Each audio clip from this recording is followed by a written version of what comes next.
from the Fox 5 studios, this is Silver State Sports Live.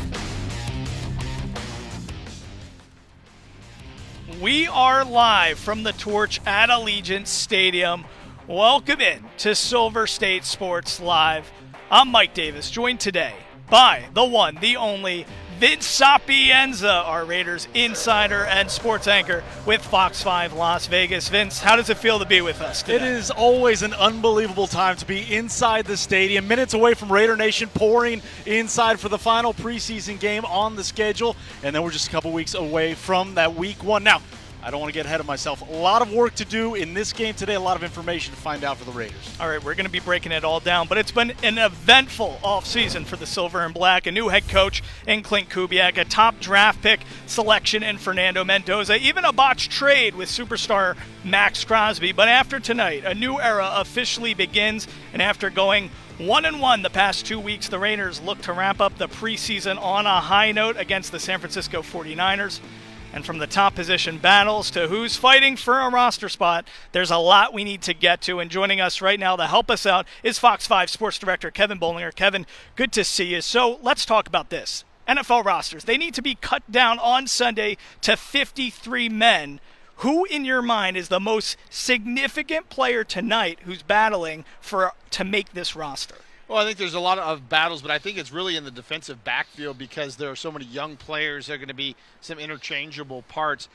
When they get to the cut down on Sunday, I think the most significant thing that Raider Nation needs to look for is Ashton Jeanty. And is he going to be put on injured reserve, or is he going to be on the 53-man active roster? That's going to give us the answer with how severe the ankle injury is. And if he goes on injured reserve, he has to sit out at least the first 4 games of the season. So if he goes there, then we know that he's not going to appear till at least week 5. But if he stays on the 53-man active roster, then that means that he is likely to play sometime in the first 4 weeks. The Raiders feel that he can get to that point. That's going to be our first indication of how severe it is since the Raiders aren't talking. Yeah, that makes a lot of sense. And, of course, Mike Washington Jr., the rookie, has looked great in the preseason thus far. Of course, we all want to see what Ashton Jeanty can do with a new-look offensive line, Tyler Linderbaum in the fold, Clint Kubiak in that run-zone blocking scheme. But, Vince, let's talk about some of the position battles you're looking at tonight. Of course, I think a lot of people want to see a lot from the wide receiver room, the pass catchers. Nobody's stepping up there. Is that where you're looking in terms of position battles? Without question, when you look at that wide receiver room, especially you talk about a guy named Brandon Johnson, a guy who made a big catch toward the end of the game against Houston that allowed Aiden O'Connell to get that quarterback sneak and allow the Raiders to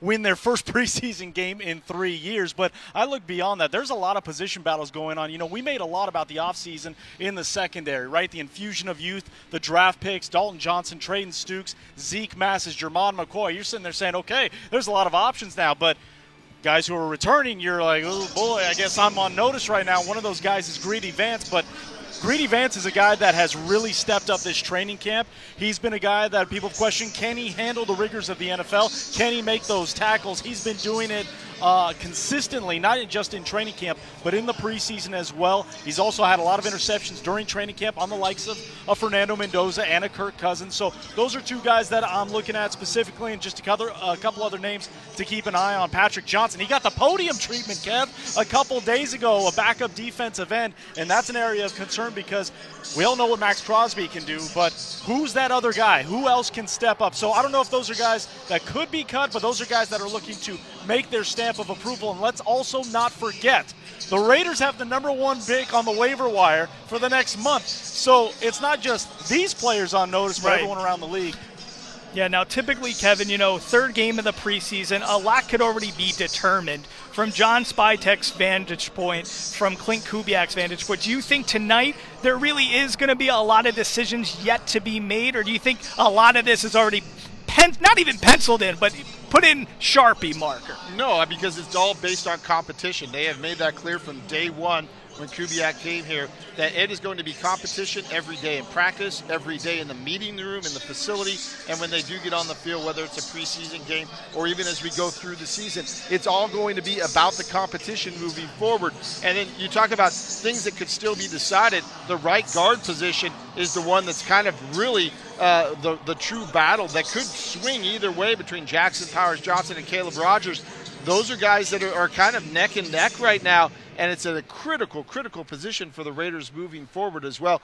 That could be decided tonight, at least moving forward, because we're going to get a couple more practices after the roster cuts, but then they're going to take a few days off, and then we're going into game week, and then we're getting into the true depth charts, and they're not going to kind of float guys in between the ones and the twos. It's going to be the ones are with the ones and the twos are with the twos. The starters and the backups. Last thing I got to ask you guys. So on Sin City Beat, another one of our Triple SEN shows, Q Myers from Raider Nation Radio talking about how he really wanted more from Malcolm Kuntz this preseason. There's only 5 guys on the roster right now that are set to make over $10 million this season. Max Crosby, Colton Miller, Fernando Mendoza, Tyler Linderbaum, and Malcolm Kuntz. Is this a guy who's playing for his job tonight? I think without question. I think he's playing for a spot in the NFL, right? Like Max Crosby has talked about over the years, Kev, one of his best running mates in his entire career. He loves him as a person, loves him what he does.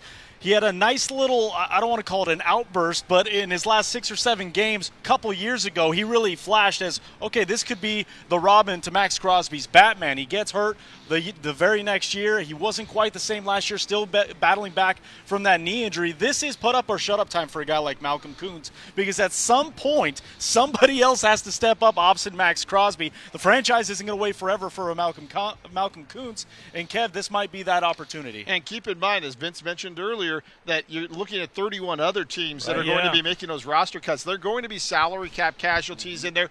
Quality, good players that teams just decide to go with somebody maybe a little bit younger, and the Raiders are in position to pounce and grab them from a salary cap standpoint as well. So even if somebody makes their mark and initially maybe gets that spot, they're going to keep looking to try and improve this team week to week. And so I think that this is just a process, and we're still early in the game, and this roster is going to continue to evolve as we move through the season. Yeah, it's a never-ending process. Malcolm Kuntz leaving a lot left to be desired. We'll see if that $10 million price tag for this season is a little bit too hefty. Kevin, Vince, thanks so much for being with us. A lot of great stuff there. Still to come on Silver State Sports Live. We need to talk about the pass catchers on this roster. We know Brock Bowers is going to do his thing, but who's going to step up and take command of this wide receiver room? Vince Sapienza has more on that depth chart after these words. This week on the Silver State Sports and Entertainment Network.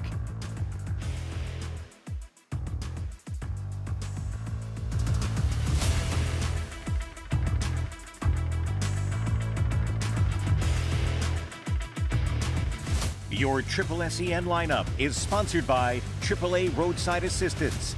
Visit AAA today.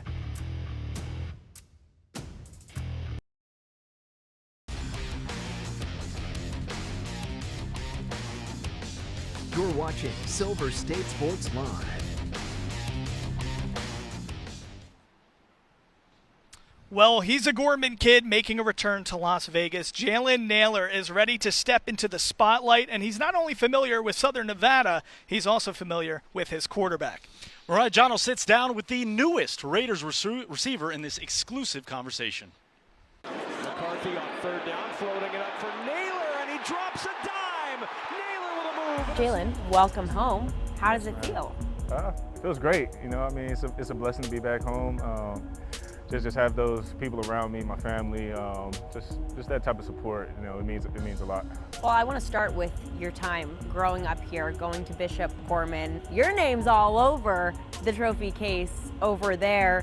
How did your time there kind of shape you and prepare you for what was to come in your career? You know, just the way that everything was ran there, it was more so like a college level based type of training, you know, the program, everything like that. It prepared us for college, and once we got to college, it kind of felt like it was just an easy transition there and transitioned us into the league. So, I mean, it's a great place to go for kids that do want to excel in sports and in school as well. How quickly from when you realized that you'd be coming over here did you make that decision to get involved in the community and make sure that you were giving back to the place that raised you? Once I got the news, you know, I just wanted to just come back and just be all in on Vegas and everything that's a part of it. You know, I've seen the city grow from 2014 all the way to now. So I've seen the transition and the buildings and everything like that, the people moving in here. So it's just great, you know, just to be a part of that. Beating you up like a big brother. Hawkinson with his 7th catch. And look at this, all the way to the end zone. Jalen Nailor with the touchdown. Kirk Cousins threw you your first career touchdown pass, Yes, 47-yarder. How cool is it now, full circle, you're back working with him again here in Las Vegas? I'm very excited, you know, just to have Kirk be the leader of the offense, you know, just having that connection early on, just building on that. He's a leader. He's played this game for a long time, and he knows like the ins and outs of everything. You know, he's telling me little things on the side like, hey, if you get this look, do this, do that. So just be on the same page with him, it's just growing each and every day. Clint Kubiak also came from Minnesota. Obviously, you guys missed each other, Yeah. 2 ships passing in the night there, Yeah. but you came from a very similar offensive system with that Kyle Shanahan tree and Kevin O'Connell. Just how much confidence did that give you coming into this situation, knowing who was at the helm? Very confident, just knowing that, you know, the plays are going to be pretty same. It's just more so the verbiage of how they call things. So just getting that down and just trying to stack days and just trying to be as consistent and as effective as I can be when I'm on the field. What is this mentality like? And it's a new season, new team, new coach, new quarterback, an ample opportunity for you to establish yourself within this wide receiver group. Absolutely. You know, I'm just trying to take it one day at a time. You know, things are going to play out how they're going to play out. It's just a matter of me just doing my job and trying to bring guys along with me. You are going to be walking into Allegiant Stadium as a member of the home team in front of that home crowd. What do you anticipate that feeling being like? Oh, man, I don't know. I got goosebumps right now just thinking about it. You know, I'm just excited to go out there and put on a show for the fans. You know, I know the team's excited to get this thing going, you know, and we're on the right track to have a good year. All right, great stuff there, MJ. So let's tackle the pass catchers as a whole. Of course, Brock Bowers really could be the new version of Jackson Smith and Jigba for Clint Kubiak in this system. But let's focus on Jalen Nailor before we get into the whole picture. Jalen Nailor, a guy who's a 6th-round pick out of Michigan State. He's really done a tremendous job as a 6th-rounder, establishing a name for himself in the NFL. Of course, he was behind the likes of Justin Jefferson, Jordan Addison in Minnesota. Do you think he has what it takes to take a leadership role in this wide receiver room, become the commanding, dominant force as a wide receiver presence? I think he has to. He got paid as such for the Raiders. They were intentional with where they were looking at the wide receiver, and that has been a position that the Raiders have been looking at for a lot of months, let's just say that, and they might still be looking, because when you talk about Jalen Nailor, this is a guy that had a great start to training camp, misses a day, not sure quite why, and then all of a sudden it seemed a little bit of a slow-moving process for him. Houston was not a great week in general for the wide receivers. Head coach Clint Kubiak called them out, called them a step backward in terms of their progression.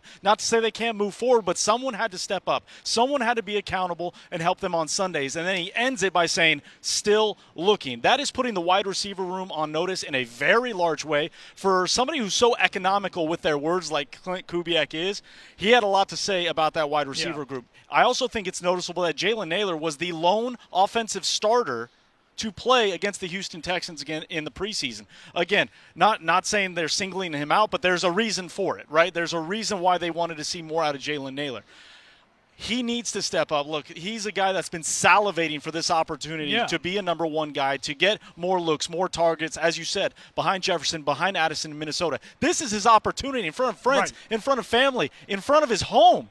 This is his chance. He has to go seize that moment because he has the build, he has the speed, and he has the hands. He's just got to put it together with Clint Kubiak, this offense, and whoever the quarterback is as of right now, Kirk Cousins. Yeah, I want to see that demeanor come to play. I feel like so many of the successful number 1 wide receivers in the National Football League, they have that charisma, they have that bona fide energy. So I want to see that from him. But let's take a look at the other guys on this depth chart, because of course you got Trey Tucker, you got Jack Besh, a 2nd-round pick who we're hoping for a lot more in year 2. Of course, Malik Benson, another guy, a rookie everyone's talking about. How do you think this is going to stack up? We've already seen Noah Brown got cut. If there's going to be a depth chart in your mind who's staying on this roster and how does it shake out? Yeah, so I think if you look at, I think Trey Tucker, Jalen Nailor, despite being called out, I still think those are the top two options. I think you then look at Jack Besh as that number 3, does not have the speed of a Trey or Jalen, but has the ability to go and make contested catches, go over the middle,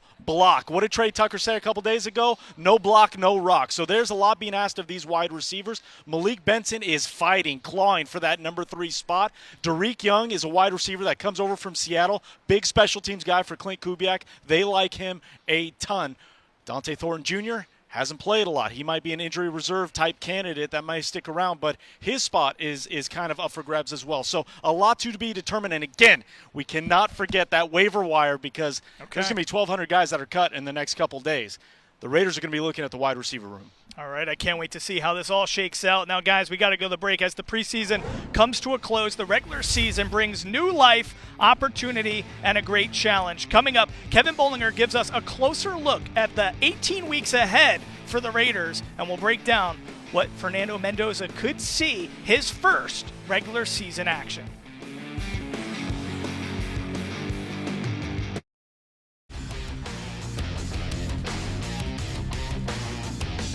You're watching Silver State Sports Live. As the preseason comes to a close tonight, the regular season begins, along with a great challenge for the Silver and Black. And I got to say, Vince, this schedule, it ain't a walk in the park. Kevin Bollinger gives us a closer look at the 18 weeks ahead for the Raiders. The regular season features 8 home games and 9 on the road. Things kick off at Allegiant Stadium in Week 1 against the Miami Dolphins on Sunday, September 13th. The next Sunday, the Raiders play their first division game as they travel to LA to take on the Chargers. On the 27th, it's a trip to the Big Easy for a game at New Orleans, followed by October getting started with a home game Sunday the 4th against the rival Chiefs. Then it's back across the country to New England to face the Patriots, followed by a home game against Buffalo on October 18th.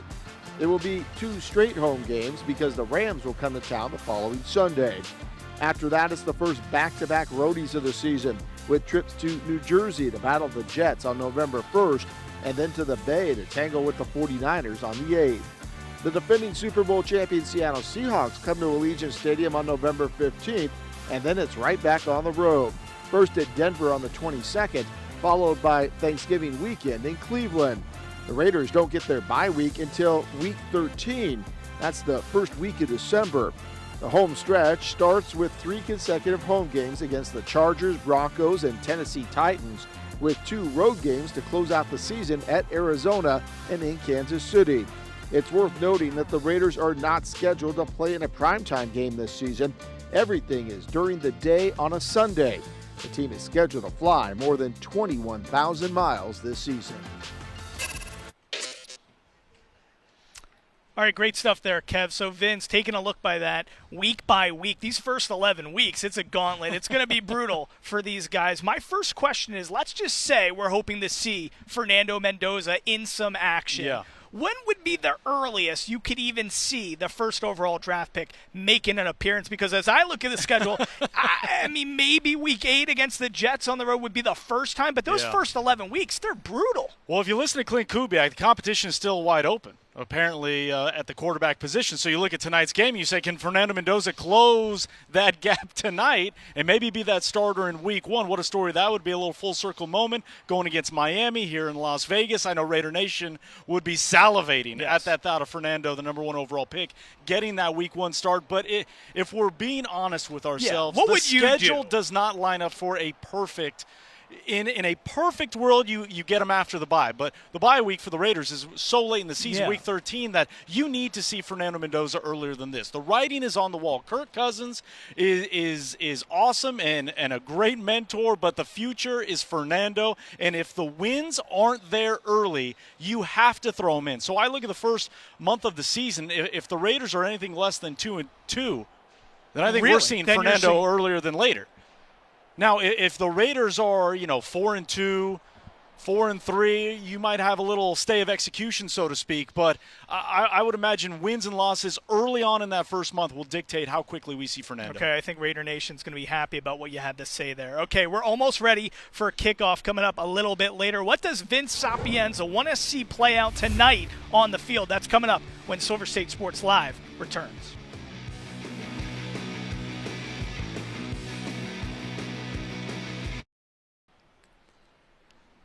All right, welcome back to Silver State Sports Live. This week, the Raiders and Intermountain Health announced that together they are building Nevada's first dedicated children's hospital in the state of Nevada. The Raiders will pledge $25 million. Vince, you were there. Tell us a little bit more about this special moment and what it says about Mark Davis and this organization. Well, the largest philanthropic commitment in the organization's history. That should tell you everything you need to know. And serendipitous on a week like this where they're celebrating the Raiders alumni. Since 1960, all they do for the Raiders legends and greats, that this might be the lasting legacy for Mark Davis. And we're standing in the crown jewel of the desert. But this commitment, what it's going to do for families in the future, they'll break ground later this month, and then they will open up hopefully in 2030. And it's going to change lives for families, communities, not just in southern Nevada, but the state as a whole. Okay, let's look ahead to the preseason action set for tonight at 5 p.m. Of course, Raiders pregame live at 4:30. You guys are going to be holding that down. What is the one thing you want to see happen tonight on this field between the Raiders and the 49ers? One thing, baby. Well, Mike, I understand Kirk Cousins, Fernando Mendoza, they're the names on the marquee, right? They're the hotbed. But I want to know what is happening at this right guard position. Clint Kubiak said it has been a competition all camp. They've been rotating Jackson Powers-Johnson, Caleb Rogers. This is the final test. The Raiders need to get their starting five in-site, online, ready for week one, because you cannot microwave an offensive line. It has to bake. It has to simmer. And you want to get those five sewn up as quickly as you can. I want an answer on the right guard spot tonight. I love it. All right, guys, don't forget to tune in to Raiders pregame live beginning at 4:30. Kevin and Vince are going to be getting you ready for kickoff on Fox 5. That's it for us here on Silver State Sports Live. I'm Mike Davis. That's Vince Sapienza. We'll see you at the same time tomorrow. Thanks so much for joining us. Go Raiders.